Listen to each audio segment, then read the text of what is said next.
أعوذ بالله من الشيطان الرجيم بسم الله الرحمن الرحيم. In the realm of Surah Al-Baqarah, verse 255.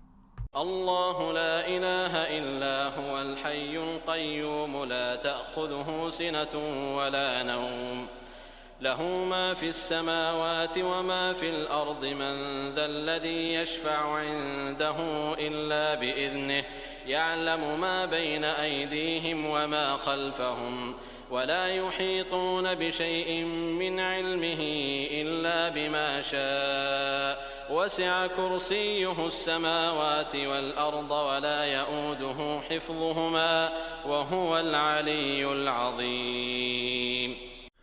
Verse 255, or Ayat al-Kursi. Allah, there is no deity except Him, the ever-living, the self-sustaining. Neither drowsiness overtakes Him nor sleep. To Him belongs whatever is in the heavens and whatever is on the earth. Who is it that can intercede with Him except by His permission? He knows what is presently before them and what will be after them, and they encompass not a thing of His knowledge except for what He wills.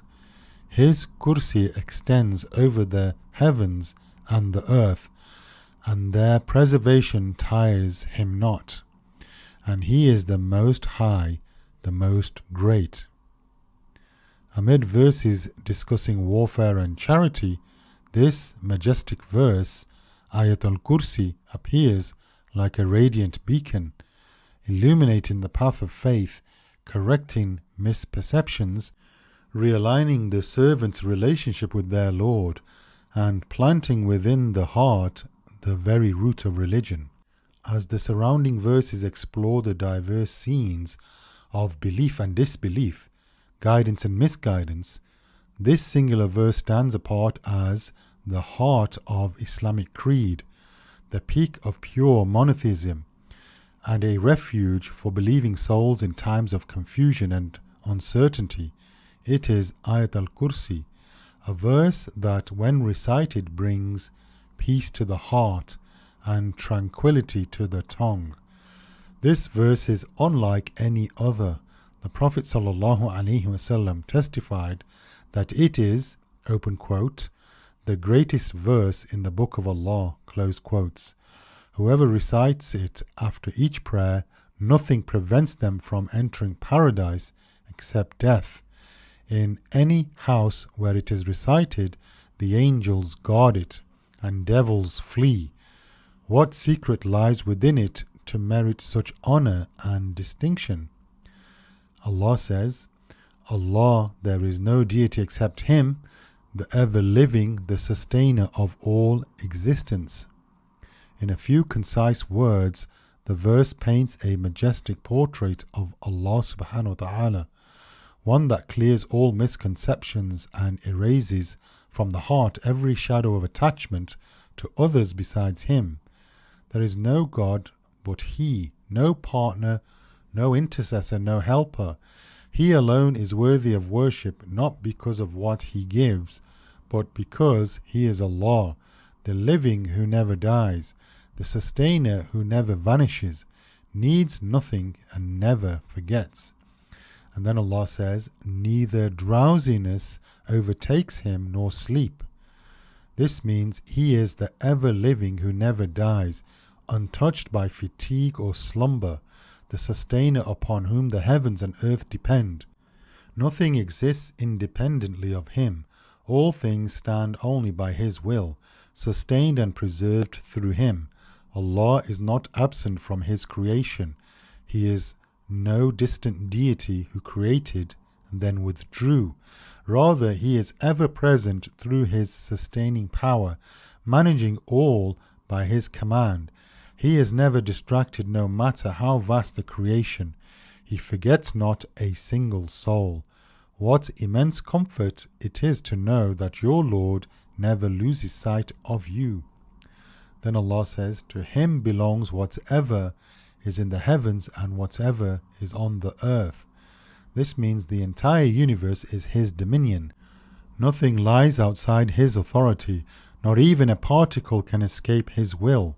This is absolute own encompassing all of existence. Everything besides Him is a created slave.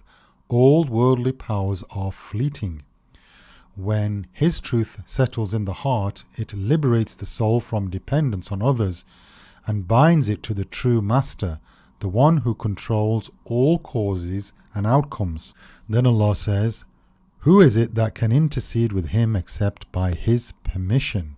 This means, in the presence of His Majesty, no flattery, no favoritism, only those to whom the Most Merciful gives leave may speak.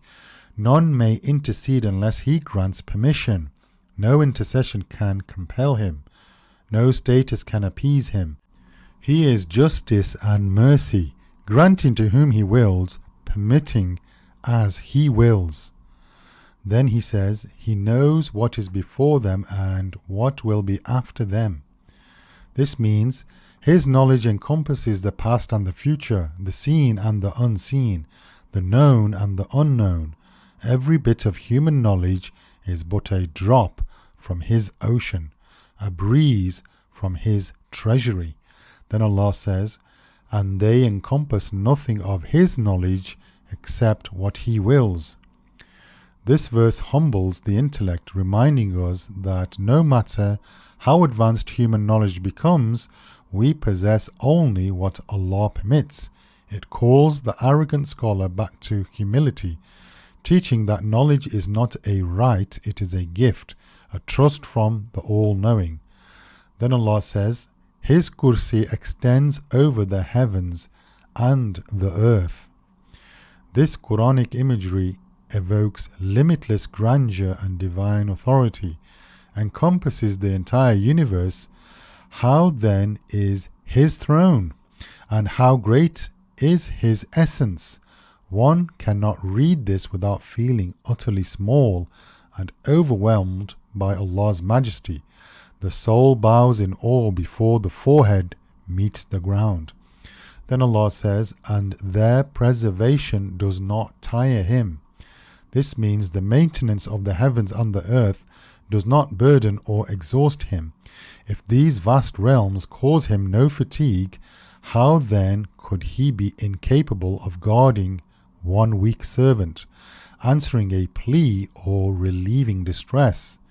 In a world drowning in fear and anxiety, this truth brings immense comfort. His protection is effortless, so who better to entrust than Him? Then Allah says, and He is the Most High, the Most Great. This means He is exalted in His essence, His attributes, His names and His actions. His highness is unlike any other.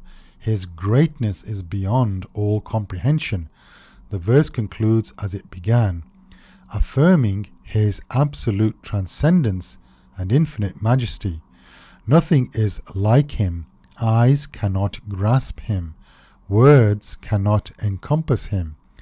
This verse is not merely a proclamation of divine greatness, it is a balm for anxious hearts, a feast for reflective minds, and a cornerstone of unwavering faith. Whoever understands its meaning finds serenity. Whoever lives by it finds sufficiency in Allah alone, and Allah knows best. Walhamdulillahi Rabbil Alameen. وَلَقَدْ يَسَّرْنَا الْقُرْآنَ لِلذِّكْرِ فَهَلْ مِن مُّدَّكِرٍ